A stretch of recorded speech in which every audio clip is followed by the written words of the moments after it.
What is the best and worst Inflames album? Stick around to find out.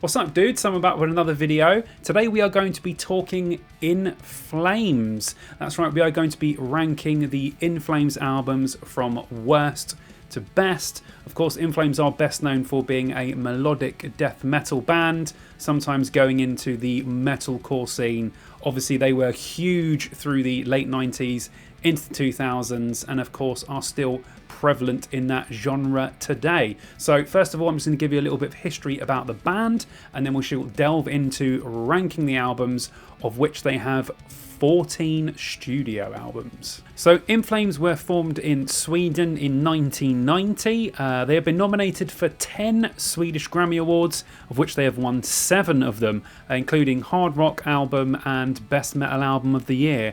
Alongside, obviously, with a handful of other bands, Inflames are known as being pioneers of the melodic death metal genre. As I said before, they did range into some metalcore and some other stuff, but we'll get into that in the ranking. Okay, let's get to the album ranking. This one was really great to listen to. I am a huge Inflames fan. Some of these albums I hadn't heard in quite a long time. Some of them I play regularly, so it's good to just go back through the discography as a whole and of course give everything a ranking. So firstly, we're starting off with bottom of the pile. It's 2014's Siren Charms. Okay, so this one was panned by critics and most fans. It's easily the most polarising Inflames album. It takes certain liberties, or what I consider to be missteps, depending on which way you want to look at the album. On a re-listen, I don't think it's quite as bad as everyone was saying, but I do agree that it's a large step away from what we would consider the band to be. A very melodic, vocally driven album that's, you know, short in the distortion and the riffs. Just a step too far, I think, for most fans. However, it still does contain a few good moments, those in the form of Paralysed, Dead Eyes and The Chase. Is this the worst Inflames album? Yes. Is it a terrible album? No, but for me, it's bottom of the pile. At number 13, it's 2016's Battles. So this one is the third and last album in which the band continued to progress towards a more melodic, vocal-driven sound. While its predecessor and previously mentioned Siren Charms had almost no backbone at all, that's what it felt like. The songwriting and execution are much better on this one. During this time, another massive change in the band, with Daniel Svensson, their drummer since 1997, leaving and being replaced by Joe Roykard. That adds a sort of unfamiliar territory to the band that they developed over the last 5 years without that real familiar drum sound that we'd all come to sort of know and love. I will say one of the main reasons that this album doesn't work is the production. It has no punch at all, sounds way too overcompressed. You know, after this, the band would return to a more familiar sound and obviously start incorporating the things that made them who they are in the first place. There are, from this one though, I would recommend a couple of tracks. I'd recommend The End and Battles. As some of you know, as well as YouTube, I am also a presenter on the Dear Download podcast along with my friend Adam Cox. In the next episode coming up, we will be retrospectively reviewing some albums that came out 30 years ago, so in 1995. It's long form content, you know, a lot like this, but just a lot longer. Episodes can be about an hour and a half to 2 hours, so if you do want a version of this that's long with me and Adam talking about all kinds of crazy stuff, everything to do with metal and festivals, head over to the Dear Download podcast. The link is in the description. At number 12, it's 1994's The Lunar Strain. This one, being the band's first album, sounds vastly different to the Inflames, obviously, that we would come to know and love. It's closer to what death metal bands were doing at the time, with a more sort of melodic edge to it. They didn't have a singer before recording this album, so they asked Michael Starnay of Dark Tranquillity to offer his vocals for this project. There are a lot of traditional Swedish folk elements that I quite like in some of the riffs. Obviously, they would go on to have these, you know, throughout their projects going forward, but they'd be more front and center in those. It's a little bit sort of in the background for this one.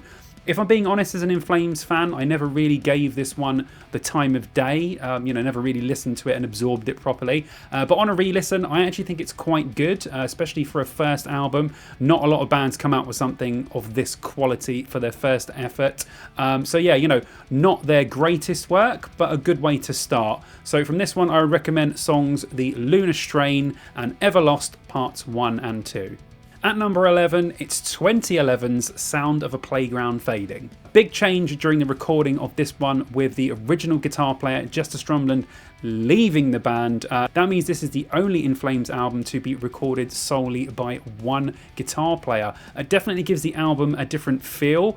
It's a more dark sounding album than we had previously. A lot of the folk, Celtic sounding guitars and harmonies are cut in favour of more chuggy riffs. Also, the electronic elements go towards more of an orchestral sound rather than the sort of synth stuff that we had heard from the band on previous albums. Also, vocally, it's very different with Andres, stepping away from that Fry sort of screaming, going for, again, a more melodic vocal sound, really trying some different techniques and things that he's never done before. You do feel like the album has a very specific direction in mind, and it does work a lot of the time, not always, but overall it is very good. Songs I would recommend from this one are Deliver Us, Fear is the Weakness, and Where the Dead Ships Dwell. At number 10, it's 2019's I the Mask. Instantly as this album begins, you are greeted with the amazing familiar sound of Andres once again tearing apart his vocal cords with the screams that the fans had been craving that was missing from the previous two albums. This continues throughout, adding the catchy choruses that have become a mainstay in the 2000s for Inflames. It's one step back and two steps forward, if that makes sense, pushing the evergreen direction of the band and proof that some previous failures can push you further towards your overall goal. Back are the crushing riffs and headbanging rhythms that obviously you've come to love from Inflames. This was a return to form in my opinion, and one that the fans as well as me embraced with open arms, but it would be the next step to an even greater achievement that will follow. We will get to that. From this one I would recommend I the Mask, I Am Above and Burn. At number 9, from 1996, it's The Jester Race. So this one being the band's second album, from the first one, from those sort of early death metal days. On this one, they get much closer to what would become the DNA of the band going forward. Of course, bringing in Andres on vocals, who of course would be the singer to this day. It's a very different performance from him then, and again, mainly in the Scandinavian death style, than this more sort of melodic style that obviously would come in the future. It's a much more refined and cleaner listen than the first album. Better riffs, better drumming, better vocals, everything is a step up and there is loads of highlights. It's a standout melodic death metal album, especially at the time, and it continues to be loved by most Inflames fans.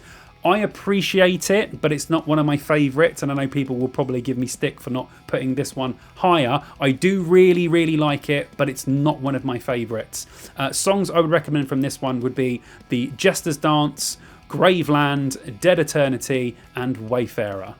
At number 8, it's 1997's Horacle. This one coming so quickly after Jester Race, literally a year between the two. This is the band's very first concept album. The story describes the past, present, and a hypothetical future of planet Earth. Production took a massive step up on this album. The difference between this and obviously Jester Race is literally night and day. Much better quality, it's really well mixed as well. Obviously that would be much the case for most of their work, bar a couple.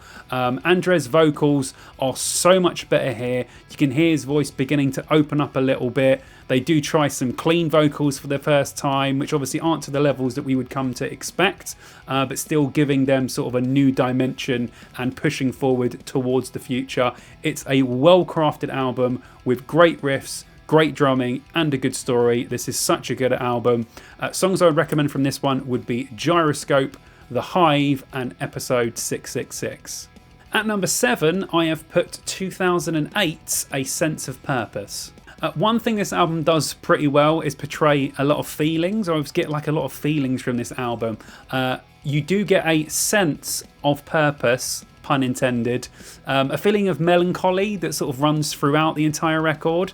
It's not based around any big catchy hooks, more a set of, you know, emotions and ideas is what it feels like to me.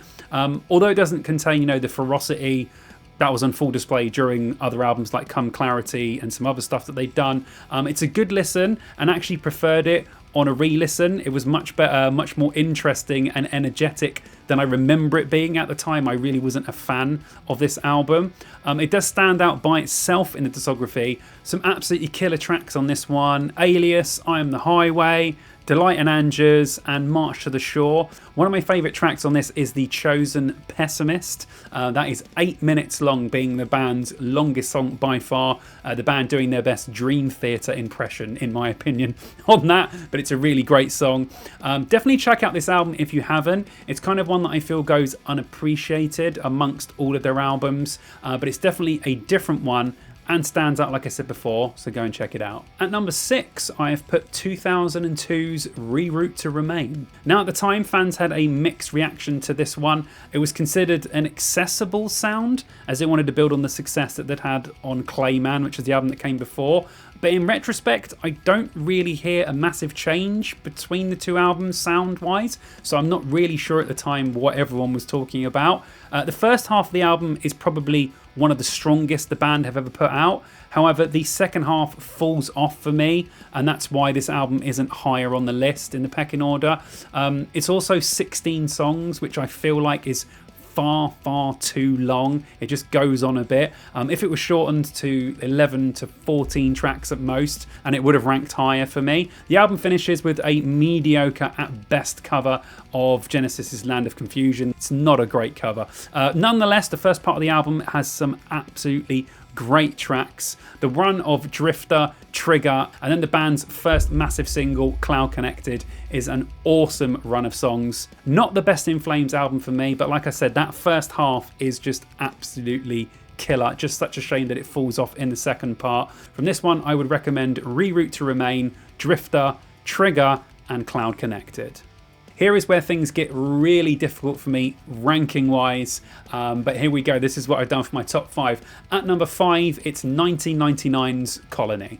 So this one, the band's 4th album, and in the early days, again, more changes in personnel and music. This one would form what people consider to be the classic lineup of Inflames, and literally would be unchanged all the way up to 2010. Bjorn and Jesper on guitars, Daniel on drums, Peter on bass, and of course Andres on vocals. So this was the start of a new era, and overall a very good era for the band. They would also choose to tune down from drop C to A sharp, which again gives the record a different feel from the previous one, Horacle.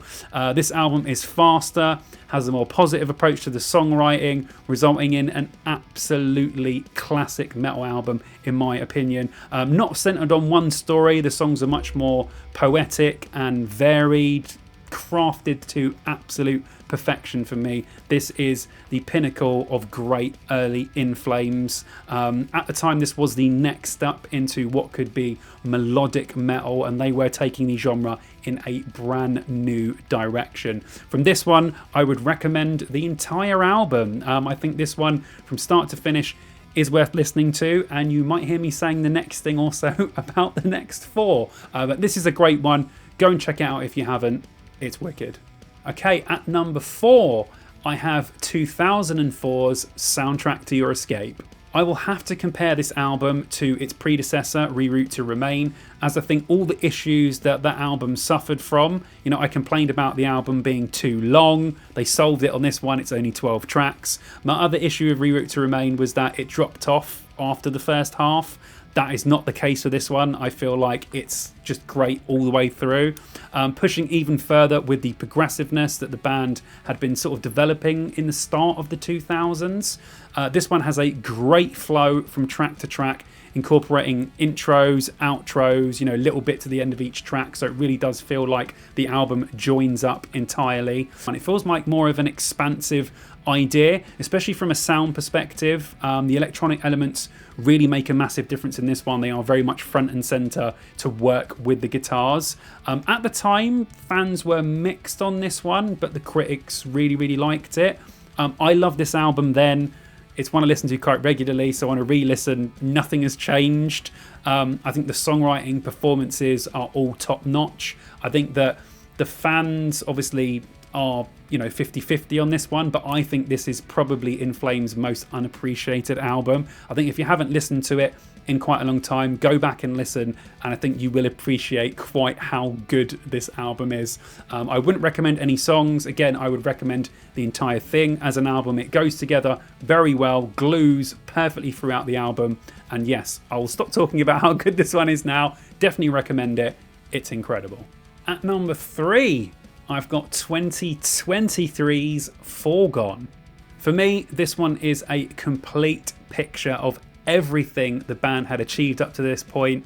The harshness of the 90s, the catchy metalcore of the 2000s, and the band's experimental 2010s. This may be one of the band's crowning achievements. The second this album starts, you know you are in for a great ride. The entire band is on top form. The band added guitarist Chris Broderick, formerly of Megadeth, of course. He came into the ranks, and that addition, I think, really reinvigorated the band. It's a massive step up from the previous 3 albums that came before it. In my opinion, they were down the bottom of my list. Quite lackluster, not great. I think Either Mask, it was building up towards this. And I think that it's the best modern In Flames album that you're going to get, taking obviously out of the 2010s and the 2000s, it's in the 2020s. It's kind of modern. I think they phased out that sort of end era of the 2010s. This is, in my opinion, the best modern In Flames album. Critics loved it. I think all of us as fans were very happy to have something from In Flames again that really felt like it had some oomph to it. So yeah, this album is way up there for me. Listen to it a lot. It's fresh in all our memories. I'm excited to see what they do next. Hopefully more of the same would be nice. But if you haven't checked out this one, if you're an old school In Flames fan, I do really think you would like this. It captures everything that we all kind of like about the band. So yeah, go and check this one out. It's wicked. Okay, at number 2, I've got 2006's Come Clarity. An absolute beast of an album from start to finish, pushing the band in a more commercial direction. Maybe that's just because the album done so well. I'm not sure how palatable to a normie this album would be, although it does contain a lot of catchy hooks, some very well written songs, and they do instantly draw you in. I'm sure even the most metal of metal fan would have to agree. Definitely their most metalcore album, the most metalcore the band ever got. That's what bands were doing at the time, so they were just drawn into that. Talk about going into a subgenre and taking it over, because this was one of the biggest bands, one of the biggest albums of the 2000s. The album even went on to win Best Hard Rock Album at the Swedish Grammys. That just tells you how well it done. I feel like this one pushed the band further into the consciousness of metal than they'd ever been before. I think people knew about In Flames and are sort of picked from In Flames albums, but I think this one really pushed them, to the forefront of metal, and people finally were taking note and going back and listening to everything that they'd done before. Some amazing tracks on this one, Take This Life, Leeches, Come Clarity. I think this is a must listen for any In Flames fan, old or new. It's an absolute beast. It done so well at the time, and listening to it now, it hasn't lost any of the magic that it had at the time. Go and check this one out. It's incredible.